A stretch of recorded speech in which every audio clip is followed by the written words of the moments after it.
folks, happy Saturday. This is Nima Moridi with the Moridi team, and we're here at our newest listing in Santa Clara. We are between Homestead and Stevens Creek in a great area in Santa Clara. Let me show you a little bit more about this house that we just put on the market. The lot size is 6,000 square feet. We're over 1,600 square feet of living space here. 3-bed, 2.5 bath. Now all sleeping bedrooms are upstairs. We have a half bath downstairs for the guests. And this is a really interesting home right here. It essentially seems trapped in the mid to early 90s in my opinion. And let me take you through and show you exactly what I'm talking about. So as I mentioned, 3-bed, 2.5 bath. We're on the market at $1.65 million. That's $1,650,000. You got original hardwood floor, recently refinished as you can see over here. You know, as they say, they don't make them like they used to. Some of the older floors that you'll notice, they're a little bit more solid oak. So they're thicker, opposed to some of the newer material that they use that's a little bit thinner. So these days, that's actually a bonus. And as you can see, the home does need some remodeling. We have single pane windows going on right now, which I would not recommend considering the fact that it generally doesn't hold insulation as well as it should. For example, when you have the double pane windows, they can keep the heat in a lot better, as well as keeping the cool in, like when it's during the summer months or hot months, you know, depending on what you're dealing with. But let's walk through the kitchen over here. We have a nice kitchen that does need some upgrades. My recommendations would be to put a nice backsplash back here, change the countertops as well to maybe something granite instead of this original counters that you can see. One thing that I really don't like about these older countertops is, like, you know, they can accrue food and debris over here, you know, which isn't ideal, especially when it comes to cleaning. I'm sure if you've tried to do this, you know exactly what I'm talking about. It's nice to have a dishwasher. Out of all of the things in this home, I personally think that the oven is probably the most upgraded item in the home.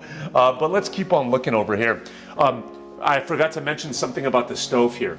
As you can see, there is a vent that goes through and out of the home. This is ideal for a lot of, as they call, ethnic cooking, like whether you're cooking Persian food, Chinese food, Indian food.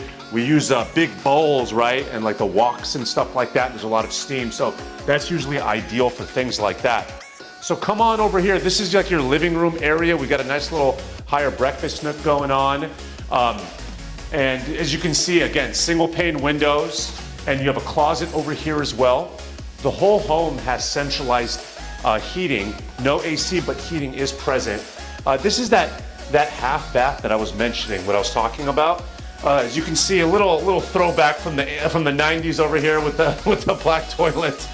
I haven't seen one of those in years. So this is the cool things when we do these homes. You know, sometimes you'll see a lot of things that, you know, you hadn't seen in many years, and it's definitely nostalgic. Now the garage, you know, a lot of the owner's belongings are here in the garage right now.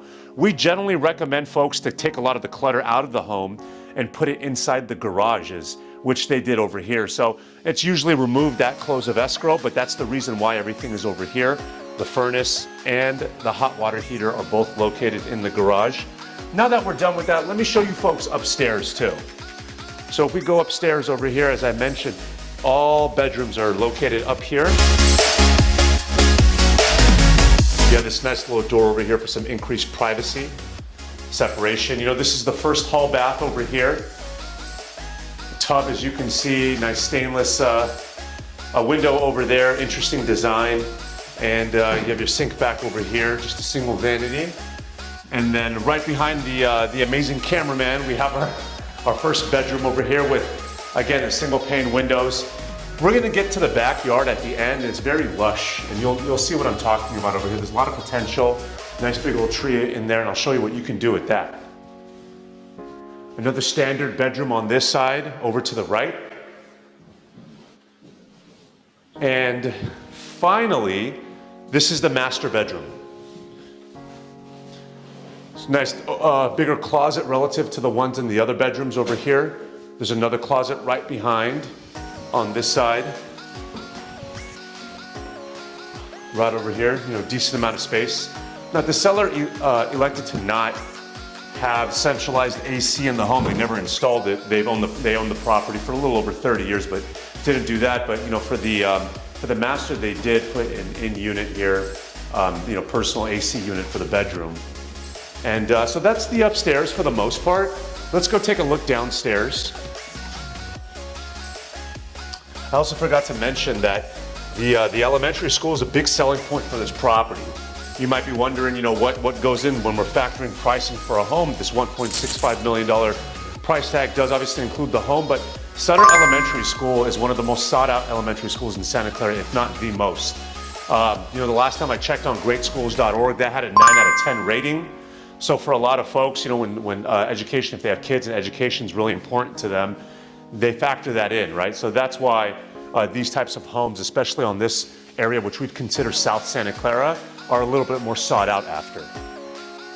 Hey there folks, so sorry to interrupt the video, but I had to chat with you about this great product that I have called Real Scout. Now I use this for all of my clients on the buy side, whether they're in the transactional phase or in the research phase, because some folks are looking to buy right now and some folks are looking to maybe buy between 3 and 9 months depending on their timeline. And either one is okay, because I'd love to get you the data as soon as I can for the folks that are looking to buy right now, or to get an idea of how the market is for the people that are looking more in the research, looking to buy at a later time. The great thing about these things compared to sites like Zillow and Redfin is that their data can be off by plus or minus 10%. Now with Real Scout, I can get you much more accurate data, much more faster. I'm talking seamless. The user interface is great because the properties that I send, you can immediately reach out to me through the app and I can book a time to show you and find you that dream home much faster. Some other great features is the personalization. For example, I had a client who was looking for single family properties with foundations that had a crawl space. So I was able to filter those out. And so if that sounds interesting to you, feel free to reach out to me. I'd love to chat, show you more how the product works and get you started free of charge, of course. Thanks so much. Now let's get back.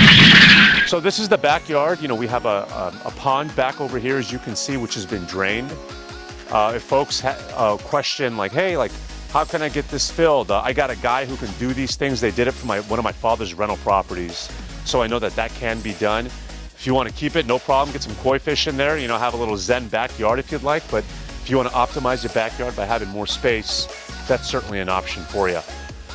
As I mentioned when we were upstairs, take a look. There's a lot of greenery going on over here. It's very lush. It's definitely not similar to the home that we had last week, which was a complete rebuild with a very low maintenance backyard. This is the complete opposite of that. So it really depends on what you're looking for. And this is it. This is our newest listing. We are hosting open houses both Saturdays and Sundays. I hope you guys enjoyed this tour. If there's something that you thought that I may have left out for the property, whether it's specifics about the neighborhood, please let me know and I'll include it in my next video. I appreciate you folks tuning in, and more next time.